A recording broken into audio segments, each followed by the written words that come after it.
بسم اللہ الرحمن الرحیم۔ اضافت کے تعلق سے بات چل رہی ہے۔ اضافت کی دو قسمیں آج ہم لوگ پڑھیں گے، ایک اضافت لفظیہ اور ایک اضافت معنویہ۔ اضافت معنویہ کس کو کہتے ہیں؟ آپ لوگ جانتے ہیں کہ جس میں مضاف اس میں جامد ہوتا ہے یا یہ کہ مصدر ہوتا ہے، جبکہ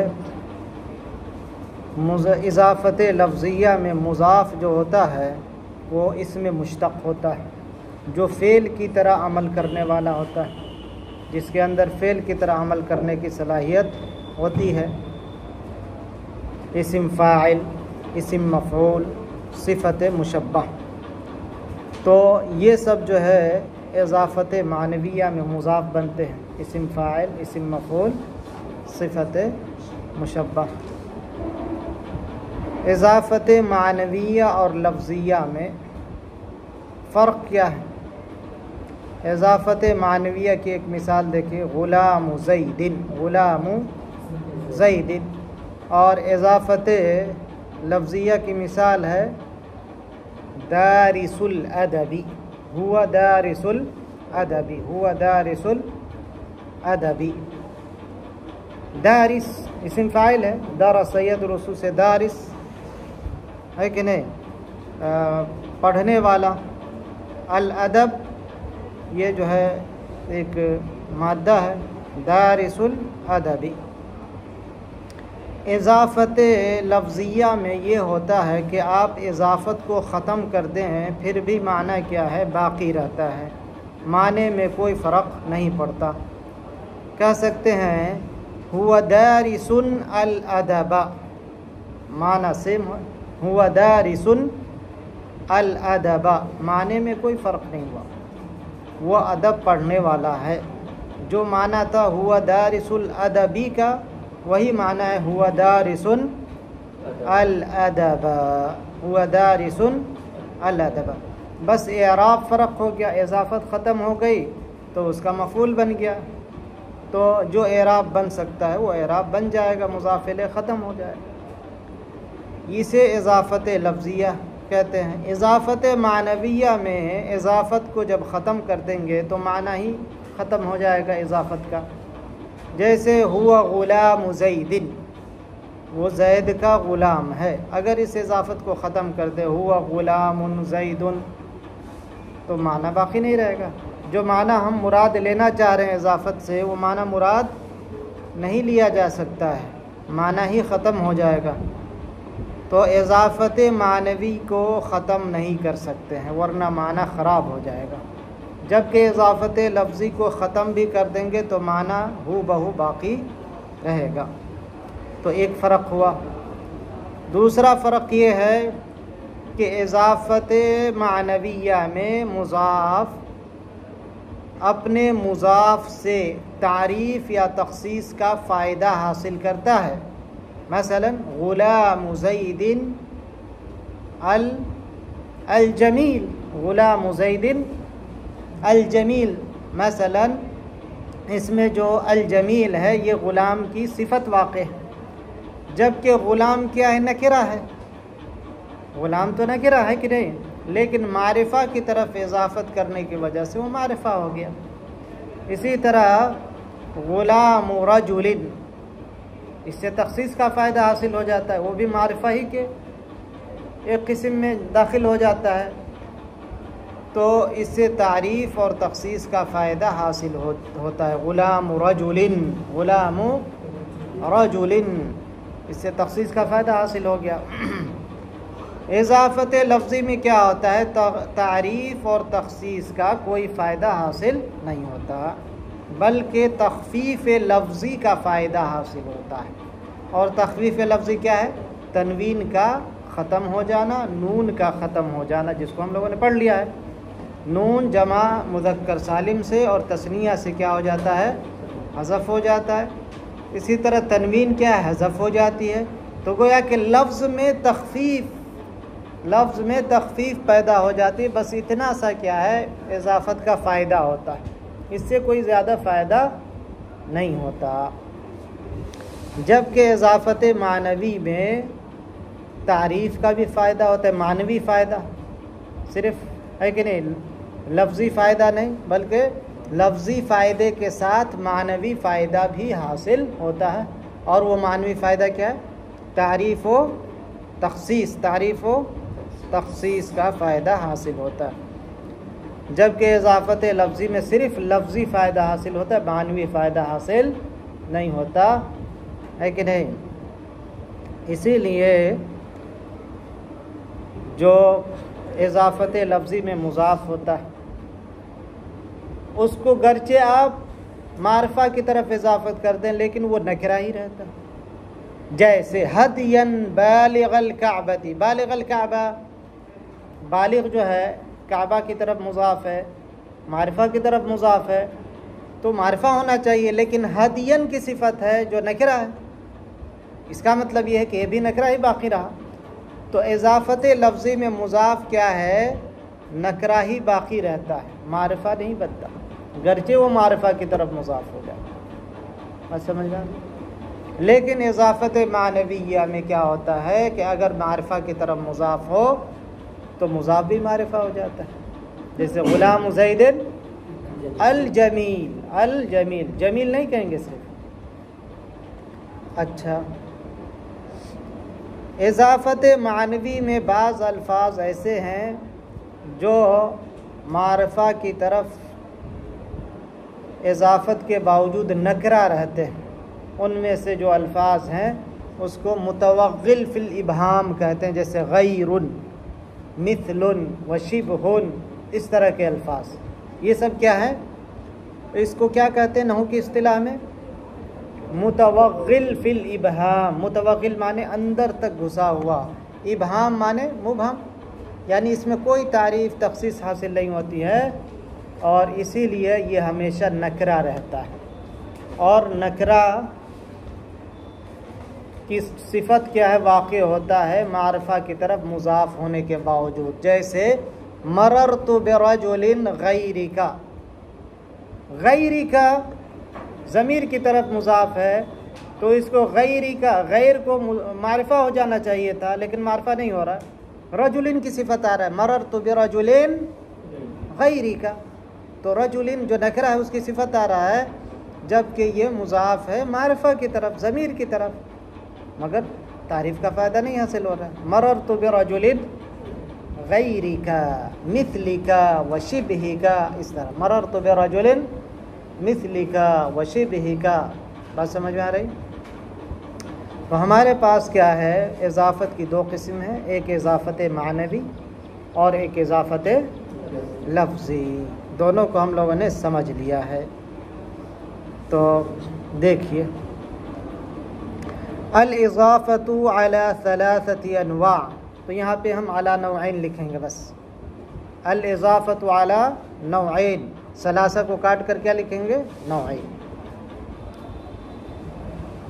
نوع یفید تعرف المضاف بالمضاف الیہ ان کان معرفۃ، ایک قسم وہ ہے جو مضاف کو تعریف کا فائدہ دیتا ہے مضاف الیہ کے ذریعے اگر مضاف الیہ معرفہ ہو، جیسے غلام زید، وتخصصہ بہ، یا ایک مضاف کو تخصص کا یعنی تخصیص کا فائدہ دیتا ہے مضاف الیہ کے ذریعے ان کان نکرۃ، اگر مضاف الیہ نکرہ ہو، جیسے غلام امرأۃ، غلام امرأۃ، وہذا النوع هو الغالب، یہی جو نوع ہے اضافت معنویہ اس کو کہتے ہیں، اس کو کیا کہتے ہیں؟ اضافت معنویہ، یہ نوع غالب ہے۔ وَنَوْعٌ يُفِيدُ تَخَصُّصَ الْمُضَافِ دُونَ تَعَرُّفِهِ، یہ جو غلط انہوں نے لکھ دیا ہے کہ نہیں، تو ان کو اس میں اصلاح کی بہت ضرورت ہے، کیسے جو ہے ان کو پڑھانے کے لیے دے دیا وہاں پہ، عورت سب ناقص العقل ہوتی ہے، عورت کا ہے مذکرہ نا، ہے کہ نہیں؟ ونوع يفيد تخصص المضاف دون تعرف، یہ غلط ہے. ونوع لا يفيد کہنا ہے، یہاں پہ کیا لکھنا ہے؟ لا يفيد تعرف المضاف ولا تخصصه، اس کو بنائیے وہاں پہ لکھے ونوع لا يفيد تعرف المضاف ولا تخصصه.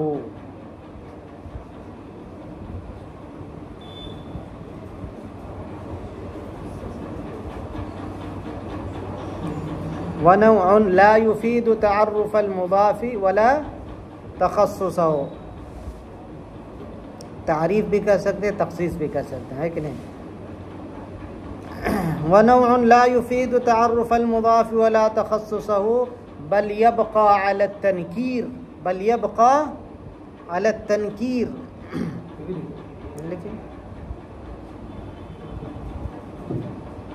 یعنی نکرے پر باقی رہتا ہے، وہ نکرے کا معنی اس سے ختم نہیں ہوتا ہے. لا يزول معنی النکرہ، ہے کہ نہیں؟ اس سے نکرہ کا معنی ختم نہیں ہوتا.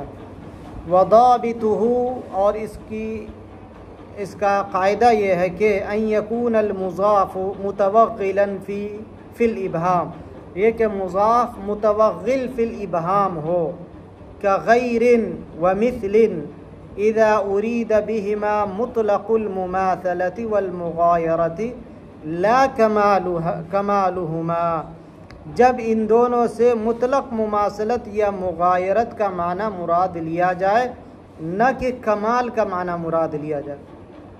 وَلِذَلِكَ صح وصف النکرة بہما، اسی لیے ان دونوں کے ذریعے نکرہ کا وصف بیان کرنا صحیح ہوتا ہے اس طرح کی مثالوں میں، جیسے یعنی جب وہ معرفہ کی طرف مضاف ہوں، جیسے مررت برجل مثلک او غیرک، تو مثلک میں دیکھ رہے ہیں کہ ضمیر کی طرف مضاف ہے، غیرک میں دیکھ رہے ہیں ضمیر کی طرف مضاف ہے، اور ضمیر معرفہ کی اقسام میں سے ہے.